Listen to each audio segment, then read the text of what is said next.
Welcome to Interview of the Blues. My guest tonight is a groundbreaking young blues visionary. Please welcome Alligator Recording Artist Selwyn Birchwood to Interview with the Blues. Selwyn, how you doing tonight, man? I'm doing all right, man. Appreciate you having me on. Yeah, thanks for stopping by. So, how'd you get into the blues? Found it through a roundabout way. Since blues isn't in the mainstream, you kind of have to find a portal to find that kind of music. And I found it through the Jimi Hendrix portal.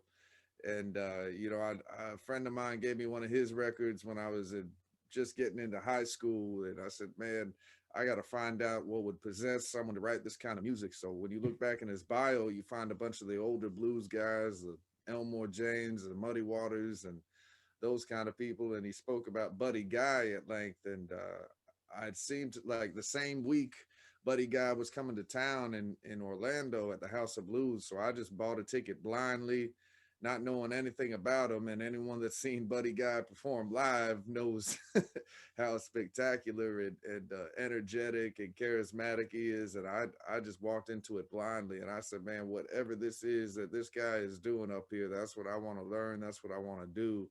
And spent every pretty much waking day since then trying to do that, man. And it's a cool thing for me to find it that way. And it feels like with this new record that I have, it's gone full circle from first discovering blues through Buddy Guy to having his producer Tom Hambridge produce my own record, man. So it's pretty cool.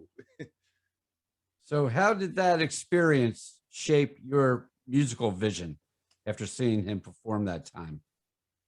Man, I just hadn't experienced something like that before. It's I feel like the term the real blues is so overused and inaccurately used these days. But that was my first exposure to, one of those real cats, man. He's not playing at the blues. I mean, Buddy Guy is blues music, man. And he grew up in it. He grew up around all of the cats that are in the history books, sort of thing. And there's a difference. And when I first saw him in concert, it was when his acoustic album had just come out called Blues Singer. And, about a quarter of the show was just him playing acoustic and singing songs acoustic. And, there's something about when you strip down and just have a voice and an instrument, there's nothing to hide behind. And, you know, you can't fake that kind of thing. When he gets to reeling up and belting it out, man, it was like someone grabbed me by the shirt and was shaking me. And, yeah, I was sold, man. And it's kind of cool now, fast forward. And I've done several shows with Buddy and his band, and opened for him and done different festivals for him all over the world. So it's kind of cool to go full circle like that. Okay. That must have been something seeing him. I've never seen him play acoustic. That's interesting. Oh man, he kills that stuff. He'll do some Really? older Muddy Waters and stuff, but he did a whole album with it. At the age of 19, a neighbor of a friend of yours introduced you a gentleman by the name of Mr. Clarence Smith. Can you tell our viewers who Clarence Smith is? Yeah, man, that's Sonny Rhodes. And when I was in high school, a friend of mine knew that I liked guitar and playing blues music and stuff. And he'd always say, my neighbor has a blues band, and I'm thinking it's a bunch of drunk guys in a garage somewhere. And come to find out, it's an internationally touring blues musician from Texas that was happening to be living in Florida at the time. And I said, man, whoever this is, you got to introduce me, man. And it took about 6 or 7 months for me to get a hold of him, because he was always in town for 2 or 3 days and gone for 2 or 3 weeks, kind of how my schedule had become before, pre-COVID sort of thing. And, I took a guitar over to see him, and I played about half a song, and he just stopped me and said, son, do you have a passport? And I said, yeah, man. And he said, well, I'm going to take you on the road with me. And I'm thinking he's blowing smoke and whatnot. But sure enough, within a month, I was on the road, in the van with him and his band, traveling all over the U.S. and Canada. And I'm grateful that I was able to do that at such a young age, because, I started in it with his band when I was 19. And by the time I was getting my stuff together with my band, I was 25 or 26, and people were always kind of perplexed as to how I knew that they were trying to take advantage of me when when I was first getting going. And you know, they thought they'd approach me a certain way, and if there was one thing that I wasn't at that time, it was green, you know. Yeah, what was that experience like? I mean, what kind of lessons did you learn touring with Sonny Rhodes? Man, I learned everything there was to know about, you know, being a traveling blues musician, being a band leader, uh, you know, just what it was to get to a gig, just to get to a show and to play the show. And you know, I have a different perspective because of that, man. Because I, the first tour that I did with him, you know, my first blues festival I ever played was the first show that I did in his band. And we started in Orlando, Florida, and our first show was Calgary Blues Festival in Calgary, Ontario, Western Canada. So what I'm telling you, man, we drove 86 hours to get to that first show. Wow. And I don't know if you've ever driven 86 hours somewhere, but you know, it's a crazy thing to drive for 40 something hours straight, no hotels, no anything. I mean, straight through. And you know, you drive 40 hours somewhere and know that you're not even halfway. I mean, if I was going to not do this, or if I didn't want to do this, you know, as a as a living, that it's like Right. that's what I would have jumped ship there, because I got thrown in the water with no floaties, man.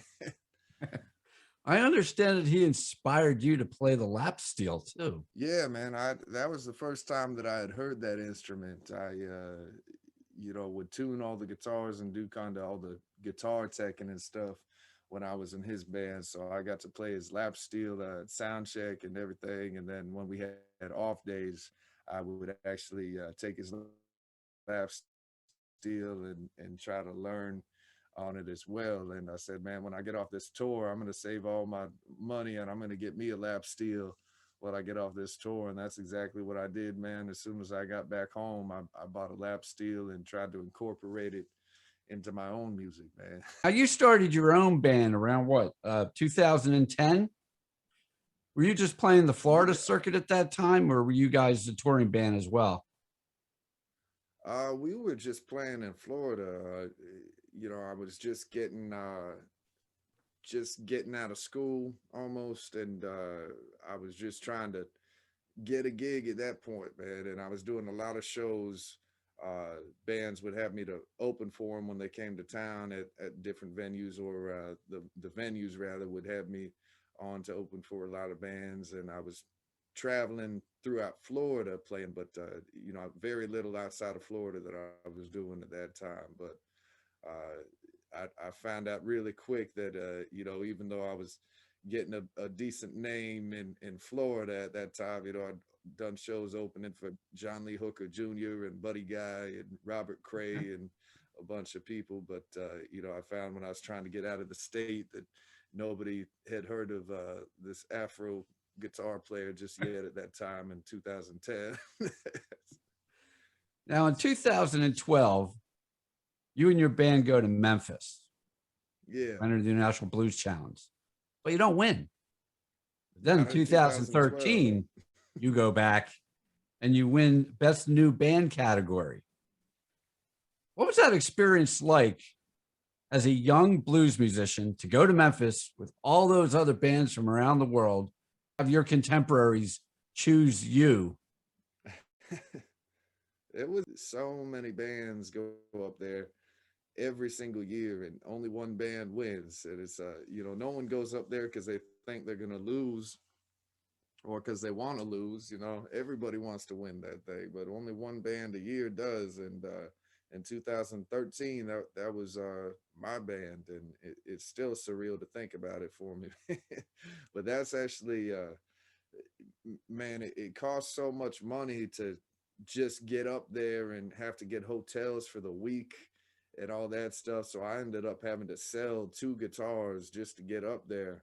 Wow. And when I got up there, I won the Albert King Best Guitarist Award that year. So I actually won a Gibson custom 335 And you know, that's been my main act since 2013, man. I haven't even put that thing down. How did winning that competition in 2013 help your career? What kind of doors did it open for you? Well, I mean, a lot of people say that it must have opened doors, but it's more accurate to say, you know, it unlocked a lot of doors. Okay. I was always of the opinion that if I, you know, I'd tell my band, I said, man, if we had that opportunity, I think we could do something with it. We could hit that ground running and really make some noise with it. But, you know, even after you win the competition, you know, you get a handful of dates all over the country. Um, if you want them or if you're able to do them, but you have to figure out how to get there. And it's like, so you'll get a date in Portland and then one in Maine and you know, one in Nashville to try to figure out how to do that. So uh, you know, that's how we went to work trying to figure out how to get people to you know, book us. And at that time, you know, people were more willing to take a second look or a second listen to the Afro guy from Florida that was a winner of the International Blues Challenge and through the Blues Foundation rather than just some rando, you know, like it was before. So I don't say that it really opened doors, but it definitely unlocked them. And we went to try to get to work, man, and we haven't stopped since. And now in 2014, you released your debut album on one of the top blues labels in the country, Alligator Records. How did that marriage come together?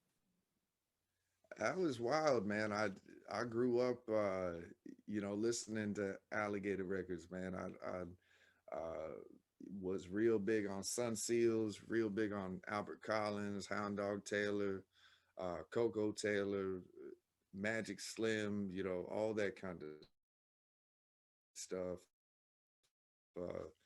And it's still surreal to me to be looking at the bottom of my, you know, my own albums and see that alligator logo, man. But it's been a really good thing because they're just as hardworking and just as passionate about getting the music out there as we are about making the music. So it's an awesome thing to be able to work with a team and a crew like that. How did the recording process in the studio differ for Don't Call No Ambulance as opposed to your first two albums that you self-produced for signing with Alligator? Uh, definitely, it wasn't as nerve-wracking because I had a budget that was able to have us to go in and really make a record rather than to try to get some songs scratched out in the studio, you know, because the first two releases that I had were definitely independent and definitely on a poor man's, you know, trying to do something musician budget sort of a thing. So I had actually had Don't Call No Ambulance half recorded when I signed with Alligator because I actually had just sunk every penny that I had after I had two releases where, you know, it just wasn't cutting it. So I said, man, I'm going to sink every single penny that I have into this. And, you know, I got about half an album that Bruce said that he liked and he wanted to see what else I had to write. And then, you know, I went and shopped some more songs to him for almost a year. And then he finally settled on some. And that's what became my first record for Alligator Records. Okay. Now you have toured and shared the stage with some of the biggest names in blues. Can you share any inspiring stories with our viewers? I'm very, you know, I'm lucky. I've gotten to meet and a lot of times play with a lot of the musicians that I've idolized for a long time, and you know, actually hang out and befriend, you know, a lot of musicians that I looked up to, and it's just a really surreal thing. And Your second Alligator release, Pick Your Poison. Who did the artwork on the cover of that album? yeah, man. Uh, Actually, the artist's name is Grego Anderson out of Texas, and Grego does I'm not even sure if I'm pronouncing it correctly. I haven't met him in person. I've only seen him in emails, but it's Grego Anderson. And he did the artwork for Pick Your Poison. He does a lot of the artwork for a lot of the festivals and House of Blues. You know, a bunch of those franchises pick up his artwork. Um, and yeah, he did that album cover for me, and man, it pretty pretty cool, man. Different.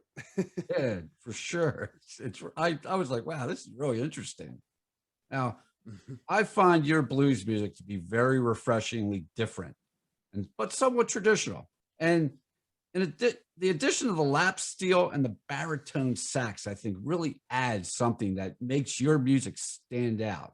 The idea is to write, you know, music and create, and that's what I try to do. And some people look at it and say that doesn't sound like BB King, or that doesn't sound exactly like Muddy Waters, and I'm just like, yeah, I really am adamant about trying to write music and trying to come up with my own sound. And with my newest record, I'm confident in saying that I, you know, feel like I found my own sound. And I challenge you to find a band that sounds exactly like Selwyn Birchwood band, but I don't think you're going to, man.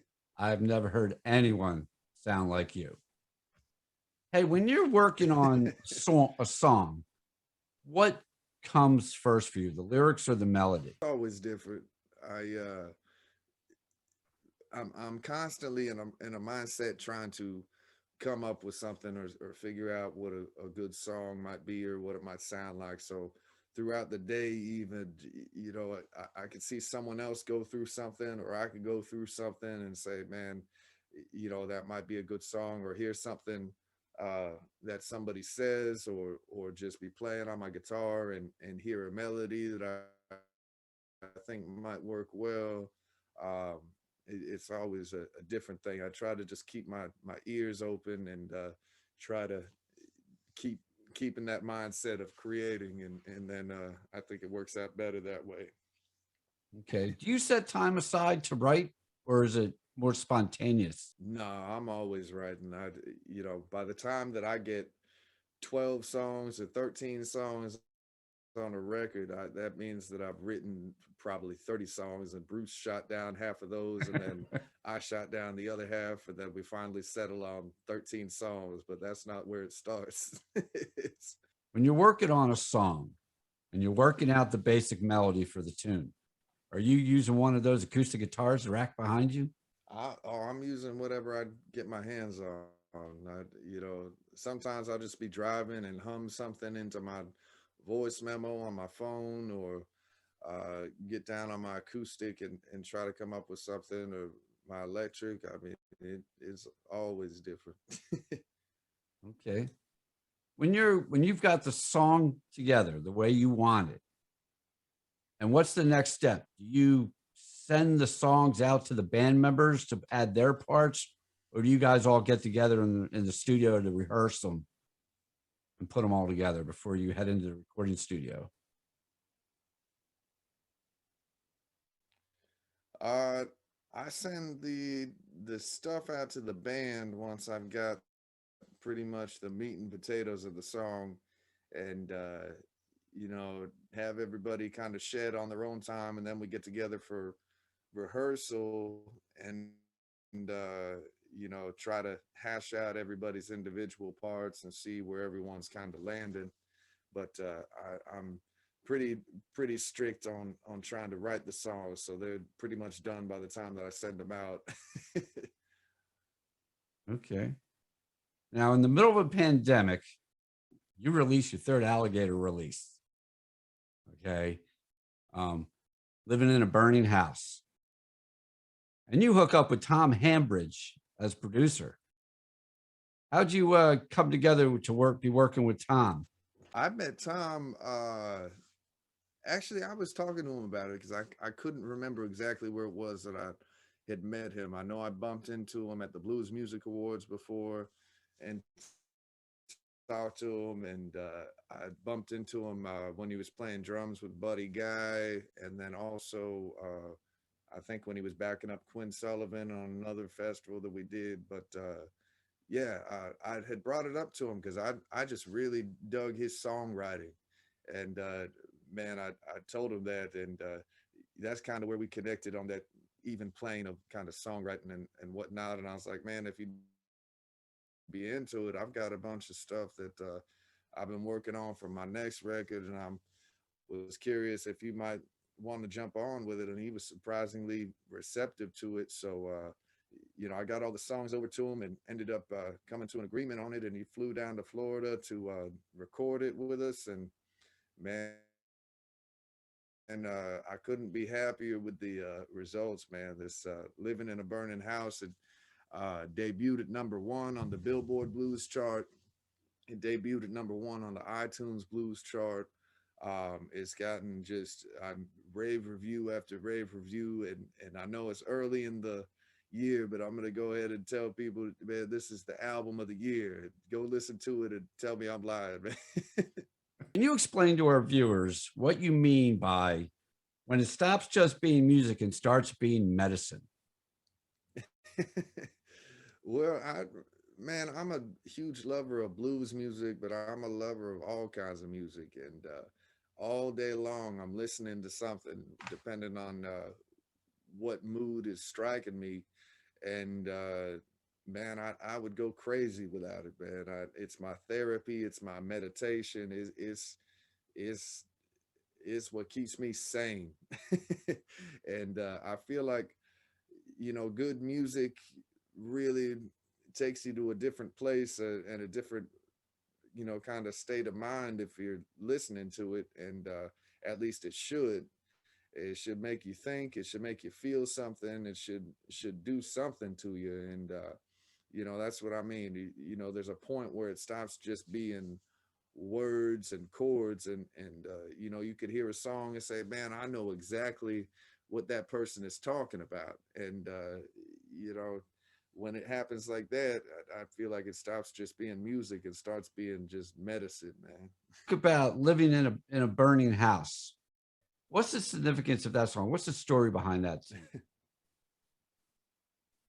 Oh man, I went through a crazy, horrendous, horrific, horrendous breakup, and man, I was home just bawling, and a friend of mine called, and he knew that I was home just a wreck over her, and he said, man, you know, Selwyn, I feel like it's my duty as your friend to let you know, because I know you're at home right now. He said, I just need to let you know that she's not at home and she's not crying over you right now. But and I just feel like if the house that you're trying to get into is on fire, that I should let you know. And man, it really resonated with me. I said, man, that was the perfect description of where I was at for a long time. I was living in a burning house, and you know, that's where the song came from.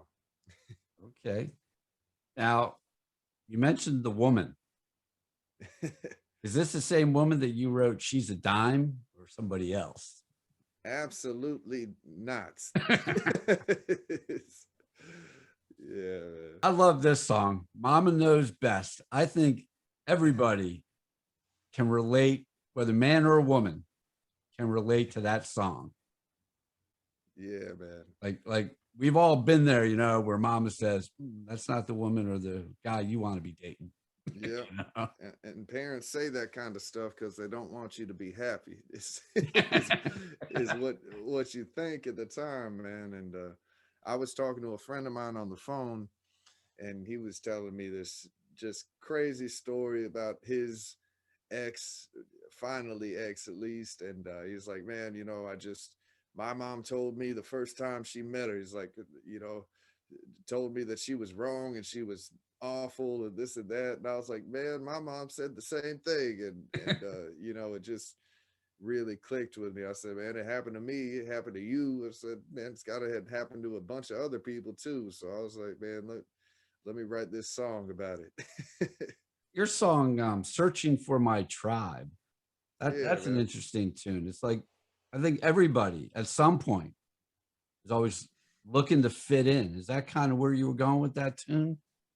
Yeah, man. Well, my whole life, I've felt that people are trying to categorize me, man, coming from a multiracial background, and then even getting into, blues music, and me trying to write songs and be myself, and people trying to tell me I'm supposed to sound this way or the other. It's just like, man, I I'm not into that, man. I'm into just being genuine, and that's all part of it. And that's the feeling that I had toward it. I feel like I'm searching for my tribe, and these days I feel like I'm finding more and more, which is cool with me, man.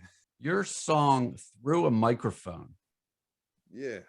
is that kind of like letting everybody know, hey, my music is me. This is what I do, you know? Can you explain that a little bit? The Well, story that's behind that just song? that song is just my own feelings towards what I'm doing, man. And you know, I say I find peace in the sounds of singing my diary out loud. And no matter how far I roam, I'm always at home. You know, I've been in this isolation so long, I'm forgetting my own lyrics. No matter how far I roam, these six strings are my home.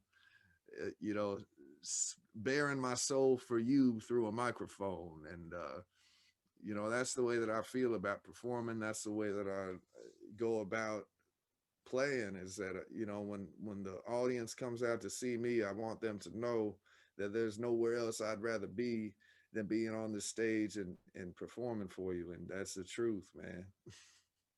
Well, you may have just answered my next question. What makes you happy? Oh man, that's it. Six strings and a microphone and an ear or two that's willing to listen, man. That's fine with me. Well, let's flip it. What makes you mad? Oh, just too many things to list, man. That's why I gotta keep to myself a lot of times and bite my tongue. Are you going to be touring in 2021 to promote your album, Living in a Burning House? Yeah, we're working on it for the fall time now. You know, uh, my band had been working on getting vaccinated. Since we'd be when you're on the road, I mean, you're passing so many people. It's crazy, and just face to face with so many people when we're doing shows and traveling, that we wanted to make sure that we got that taken care of before we started going out anywhere, because it didn't make sense to hop out to try to get on the road. If someone gets sick, you can't do the shows anyway. Now you're just sick that far away from home, and we're looking at toward the fall time right now to get going. I know we've got one tour starting to be booked already, and yeah, we're gonna be out there, man. As soon as we're able to, we're gonna be back out there, and I can't wait, man.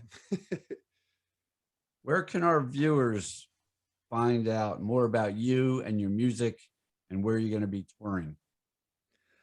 Just check me out on selwynbirchwood.com. It's SELWYNBIRCHWOOD.com, or you can like me on the band page on Facebook or follow me on the Instagram. I keep everything up to date on there as well. But the new record is called Living in a Burning House. I've got 3 music videos on YouTube for that, off of that record right now. And you can go to alligator.com and pick up the actual album on CD, or actually orange vinyl as well. What 3 songs do you have videos for up on YouTube? Yeah, man, I've got a music video for the title track, Living in a Burning House. I've got one that we did on location at Juke Joint in Tallahassee, Florida, for Freaks Come Out at Night. I actually wrote that song about that club. So it was really cool to be able to do it on location there. And then I've got another music video that I did for the song called Revelation. Since I've been locked up at home for the better part of the last year, I'd been trying to make use of the time, and I learned how to do, a lot of video production and editing, and Living in a Burning House and Revelation I actually made in my music room here on my laptop, man. But go check it out, man. So, let me ask you, that piece of artwork on your wall behind you, behind your guitars, can you, Yeah, there's a story behind that? that was a gift actually. There's a artist in Florida. His name is Ken Pease, Pease, and he does a bunch of artwork, kind of folk art sort of stuff for the House of Blues. And he showed up at my fundraiser when we were trying to get up to Memphis, and he had this for sale as part of the fundraiser for like $200 or something crazy like that. And it says on it, going back to Memphis, and then it says Beale Street, and then Sunshine State, born and raised, which was a lyric off of one of my first songs on my first album. And on the back it says going back to Memphis as well. But two of my fans actually, or two or three of them actually pooled their money together and bought it, and they presented it to me after we had gotten back to Florida, after we had won the International Blues Challenge. So it's kind of crazy. So I always keep it up there. Very cool. That's a really Yeah, cool man. story. Well, Yeah, Selwyn, blessed. yeah, man, I would like to thank you for taking the time, man, to stop by, interview with the Blues, and chat with me tonight. It was a pleasure to speak with you. Yeah, I appreciate you having me on, man. We hope to see you out on the road sometime this year. I'll be there. Okay? Take care, be safe, and I wish you all the best. All right, man. Take it easy. We're going to close out tonight's interview with Selwyn Birchwood with track 2 from his new album, Living in a Burning House. This is I Got Drunk, Laid, and Stoned. Oh, yeah, man. Get on up, get on up. Get into it, y'all. Yeah, baby. I stayed out all night and I got drunk, laid and stoned. I'm going out all night, gonna get drunk, laid and stoned. Yeah. My baby hurt me to my soul. She cut me to the bone. Let me tell you what happened. Well, it's 9 in the morning and she just walked in, rolling her bloodshot eyes when I asked her where she been. She can't keep a story when I ask what, why, and who. She told so many lies, I'm more surprised by the truth that she was out all night. She got drunk, laid, and stoned. My baby hurt me to my soul. She cut me to the bone. I was your fool for so long, but finally graduated. Thank God I came to my senses, for I got too jaded. Love is a blessing and should be celebrated, not just another burden to be tolerated. Out all night, gonna get drunk, laid and stoned. Yes, I am. My baby hurt me to my soul. She cut me to the bone. Let me play my guitar.